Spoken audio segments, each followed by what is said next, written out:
Vida en el Espíritu, parte 10. En esta sección vamos a comenzar a analizar de qué modo puede manifestarse el poder de Dios y cómo es que Dios desea que se opere el poder espiritual en una reunión de creyentes. Para eso vamos a comenzar analizando 1 Corintios 12.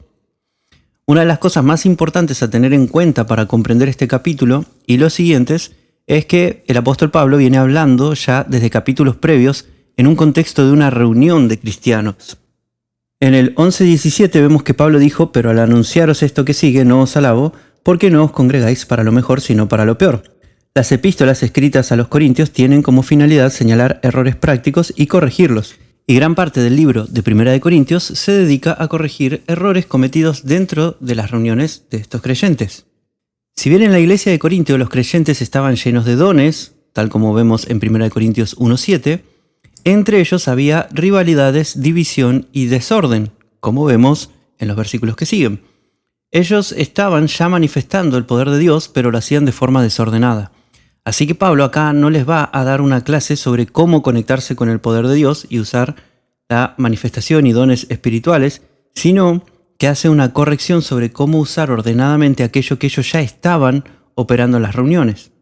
Para comprender mejor el mensaje que nos transmite 1 Corintios 12, vamos a necesitar corregir algunos errores de traducción que dificultan su comprensión. Por lo tanto, vamos a ir viendo el significado de algunas palabras del texto griego para luego hacer una traducción de texto más exacta. 1 Corintios 12:1, en la versión Biblia textual, dice lo siguiente: pero ahora, hermanos, no quiero que ignoréis acerca de los asuntos espirituales. En este caso cito la Biblia textual porque correctamente traduce asuntos espirituales en este versículo, en lugar de dones espirituales como lo hacen otras versiones al español. En el texto griego no aparece la palabra dones, tampoco aparece la palabra asuntos, sino que hay una palabra griega que es neumáticos, que significa espirituales simplemente, aquello relacionado con el espíritu. Lo que Pablo está diciendo es que no quiere que los corintios ignoren sobre aquellas cosas relacionadas con el mundo espiritual, por eso está correcto decir asuntos espirituales. Esta traducción es mucho mejor que dones espirituales. Poner la palabra dones acá puede generar confusión, ya que los dones de Dios son solo una parte de lo que Dios hace en los creyentes, pero hay más cosas a nivel espiritual descritas en este contexto. 1 Corintios 12:2, ahora cito la Reina Valera actualizada. Sabéis que cuando erais gentiles ibais, como erais arrastrados, tras los ídolos mudos. La palabra gentiles se refiere a las naciones o etnias que no eran de descendencia israelita. Estas personas, antes de poner su fe en Jesús, adoraban a otros ídolos. Pablo dice que estos ídolos son mudos, lo cual pone énfasis en el hecho de que ninguno de estos ídolos habló a esta gente. Ninguno dio una palabra, leyes y mandamientos, ninguno dio promesas o esperanza de salvación. Solo el Dios verdadero habló con su pueblo. 1 Corintios 12:3. Por eso os hago saber que nadie, hablando por el Espíritu de Dios, dice: anatema sea Jesús. Tampoco nadie puede decir Jesús es el Señor, sino por el Espíritu Santo. Literalmente estos versículos se leerían así: por lo tanto les hago saber que nadie que esté hablando con Espíritu de Dios dice anatema a Jesús, y nadie puede llamar a Jesús Señor sino con Espíritu Santo. Espíritu Santo acá está sin artículos en el texto griego y se refiere al don. La frase con Espíritu de Dios puede traducirse también en Espíritu de Dios. Puede referirse a estar conectados con Dios o a estar actuando con la colaboración de Dios. Jesús usa esta misma frase en Mateo 12:28, donde explica que Él, con el Espíritu de Dios, estaba echando fuera demonios. Así que esta frase se refiere a hablar de parte de Dios o a estar en conexión con Dios. La palabra anatema significa condenado a destrucción o maldito. Nadie que esté hablando palabras procedentes de Dios o en conexión con Dios jamás va a poder maldecir a Jesús. Por otro lado, para que alguien con total franqueza pueda llamar a Jesús Señor, tiene que hacerlo teniendo el don de Espíritu Santo. Esto es obvio, como vimos anteriormente. Si alguien aceptó a Jesús como Señor, recibe el don de Espíritu Santo.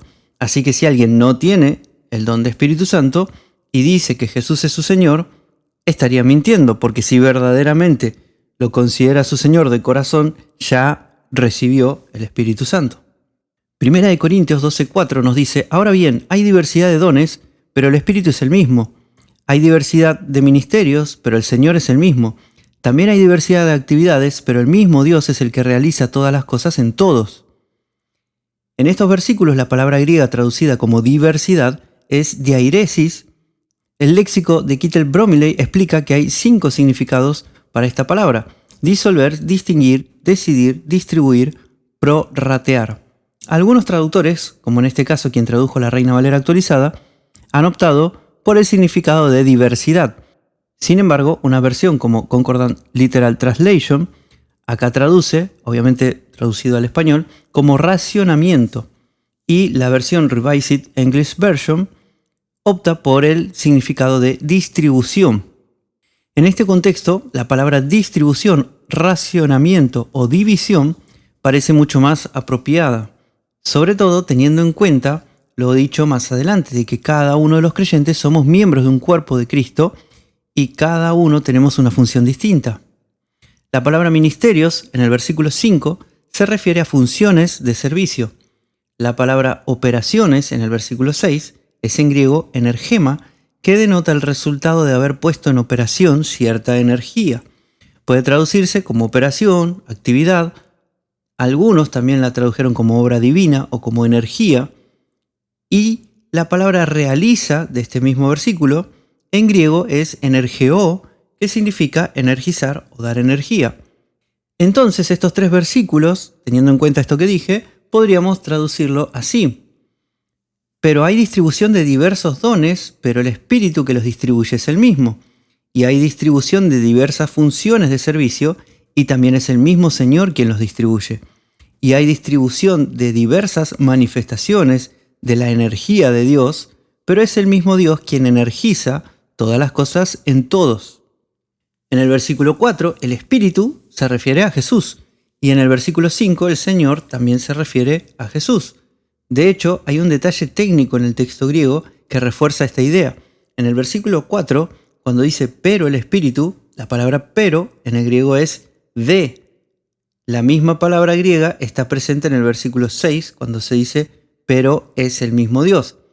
Sin embargo, en el versículo 5, donde dice y también es el mismo Señor, se usa la conjunción griega kai, que significa principalmente y, aunque también puede tomar el sentido de también o de y también. La conjunción kai nos da la idea de que el Señor del que está hablando ese versículo es el mismo Espíritu del versículo 4. Pero, ¿por qué llamar a Jesús el Espíritu en un versículo y el Señor en el siguiente? Como vimos en capítulos previos, Jesús es llamado el Espíritu cuando se quiere resaltar su función de mediador y distribuidor de la energía y poder espiritual de Dios, y es llamado Señor cuando se quiere resaltar su función de Señor, de quien da las órdenes, las instrucciones, el mandamiento, la guía. Entonces es lógico llamarlo el Espíritu cuando se dice que Él reparte dones y llamarlo Señor cuando se refiere a las funciones de servicio, porque todo aquel que sirve a un Señor, a un jefe o a alguien que da órdenes. Aparte de los dones y funciones de servicio, hay muchas formas en las que Dios puede operar su energía en nosotros. Si bien Jesús, como mediador entre todo asunto, entre Dios y los seres humanos, es el encargado de distribuir todas estas cosas, el versículo 5 nos dice que la energía para todo esto viene de Dios. Dios es la gran fuente de energía espiritual para todo. Esto tiene un perfecto paralelo en la tarea de José cuando fue el segundo después de Faraón en Egipto. En Génesis 41:39 al 57 tenemos el relato de cómo José pasó a ser el segundo después de Faraón de Egipto, administrando todos los bienes de Egipto y siendo el intermediario entre Faraón y el pueblo. Eso mismo es lo que Jesús hace hoy. Hoy Jesús es el segundo después de Dios y administra y distribuye el poder y la energía de Dios, siendo intermediario entre Dios y toda la humanidad. Primera de Corintios 12:7 dice: pero a cada cual le es dada la manifestación del Espíritu para provecho mutuo. En este versículo las palabras provecho mutuo en el griego son una palabra sola, que es sumferó, que es un verbo. Este verbo principalmente denota traer hacia un lugar y reunir, y en un sentido secundario también significa traer provecho, convenir, ser de utilidad, brindar ayuda junto con. El contexto nos marca que la intención de Dios al proveer de todo el equipo espiritual al creyente es para que cada miembro se una a la cabeza, que es Cristo, y a otros miembros, y así funcionen como un cuerpo en Cristo. Además, el verbo está en presente activo, lo cual indica una acción presente que se continúa en el tiempo. Cuando un verbo en el griego está en activo, quiere decir que es algo continuo, algo que se hace constantemente. Se podría traducir como lo que está contribuyendo al bien común o lo que está trayendo un provecho común. O quizá, también en base al contexto, lo que está contribuyendo a la unidad. La palabra manifestación en el texto griego es phanerosis, que significa aquello que es hecho público, aquello que es claramente anunciado o evidenciado, aquello que es traído a la luz o dado a conocer por medio de una clara evidencia o manifestación. Y el Espíritu, acá nuevamente, se refiere a Jesús. La manifestación del Espíritu se refiere a una evidencia que se puede percibir claramente con los sentidos de que Jesús está presente y actuando. Es Jesús manifestándose entre los creyentes. Es Jesús evidenciando su presencia, acción y poder entre nosotros. Esto es lo que está comunicando este versículo. Si bien luego se mencionan varias formas de manifestar el poder de Dios, notemos que acá no se dice que a cada cual les es dada una manifestación o varias manifestaciones o manifestaciones en plural, sino que dice la manifestación en singular como si fuera una sola. Esto pone énfasis en el hecho de que aunque haya varias formas en que los creyentes podemos poner en evidencia el poder de Dios, todas estas formas son ramificaciones de un todo que es la obra de Cristo a través de su iglesia, de su cuerpo, de cada uno de nosotros. Cada forma en la que Jesús se manifiesta es parte de un todo, de una unidad. Las palabras a cada cual nos indica que el Señor se manifiesta a través de cada cristiano de diferentes formas, tal como se va a enumerar luego. Y cada vez que el Señor opera su poder entre nosotros, no es solo para un provecho individual, sino para el bien común de todo el cuerpo de Cristo. Por supuesto, una persona podría, por ejemplo, ser sanada, y eso sería un provecho individual de esa persona. Pero la sanidad hecha va a traer un bien común, genera fe, genera motivación, genera esperanza, genera alegría en los otros miembros del cuerpo. Así es cada vez que el Señor se manifiesta entre nosotros. El provecho es para todos. Jesús jamás va a manifestarse de forma que esto alimente la soberbia o el egoísmo de alguien o para generar divisiones entre cristianos. La forma en que Él se manifiesta es siempre para contribuir a la unión del cuerpo. Puede suceder que ante la verdadera manifestación del poder de Dios, algunas personas incrédulas se aparten o por envidia susciten contiendas, pero eso no es obra del Señor, sino del adversario, del diablo, que incita a esas divisiones a través de gente incrédula, inmadura o soberbia. 1 Corintios 12:8, porque a uno se le da palabra de sabiduría por medio del Espíritu, pero a otro palabra de conocimiento según el mismo Espíritu, a otro fe por el mismo Espíritu, y a otro dones de sanidades por un solo Espíritu, a otro el hacer milagros, a otro profecía, a otro discernimiento de espíritus, a otro género de lenguas y a otro interpretación de lenguas. Acá se nos detallan algunas de las formas en que Jesús se manifiesta entre los creyentes en una reunión. El Espíritu en estos versículos se refiere a Jesús mismo. Notemos que se nos dice que estas manifestaciones son por medio del Espíritu y según el mismo Espíritu y por el mismo Espíritu y por un solo Espíritu. En el griego las preposiciones usadas son primero dia, por medio de, después kata, que significa según o conforme a, y luego dos veces la preposición en, que puede traducirse en o con o junto con. Un solo se refiere a que es el único Espíritu, que no hay otro. No hay otro Señor ni no hay otro mediador entre Dios y nosotros. Entonces, entendemos que todas estas formas de manifestar el poder de Dios se hacen siempre por medio del Señor Jesucristo. Jesús es el mediador en toda manifestación de poder espiritual de Dios y ese poder se opera según lo que Él quiere hacer y solo se puede manifestar estando en conexión con Él. En el versículo 8, la palabra que se traduce palabra, en ambos casos es la palabra griega logos. Logos es frecuentemente traducido como palabra, pero para la mentalidad de la época no era tan solo una palabra o un conjunto de palabras. El logos era una expresión externa de un pensamiento interno. Es una expresión en palabras de algo que se tiene en el corazón. Por lo tanto, conlleva el sentido de mensaje, que es más profundo que tan solo una palabra. La palabra sabiduría es la palabra griega sofía. Friber, en su diccionario, la define como la capacidad de utilizar el conocimiento para hacer lo correcto, entendimiento, comprensión. El léxico de Lounnida dice que es la capacidad de entender y, consecuentemente, actuar sabiamente. Liddell Scott agrega que también se usa para designar la habilidad en algún arte manual. Y Thayer, en su diccionario, dice que tiene una gama amplia de significados que debe ser descubierta desde el contexto en que se usa. La palabra griega para ciencia es gnosis, que significa conocimiento e indica la posesión de cierta información. Es tener información acerca de algo y se diferencia de la sabiduría, sofía, en que esta información no necesariamente implica acción. Podríamos decir que es un conocimiento teórico que luego, al ser aplicado correctamente, se transforma en sabiduría. En el versículo 9, la primera palabra otro es distinta de las anteriores. En griego hay dos palabras que pueden traducirse otro. Una de esas es alos, que generalmente implica otro de una misma clase, de un mismo género o de un mismo grupo.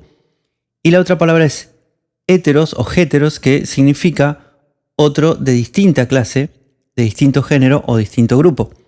Puede traducirse como otro diferente o simplemente como diferente. Entonces, para diferenciar estas palabras, el versículo podríamos comenzarlo diciendo: a uno diferente es dada fe. En el versículo 10, la palabra hacer en griego es energema, derivado de energeo, que refiere al resultado de la operación de la energía. De ahí se puede traducir como operación, actividad, obra, efecto. La palabra milagros es la traducción de la palabra griega dunamis, que, como vimos anteriormente, significa literalmente poderes y hace referencia a hechos sobrenaturales que parten de operar el poder de Dios. La profecía se refiere a un mensaje que proviene de Dios o del Señor Jesús para el creyente y que debe ser dado a otros creyentes.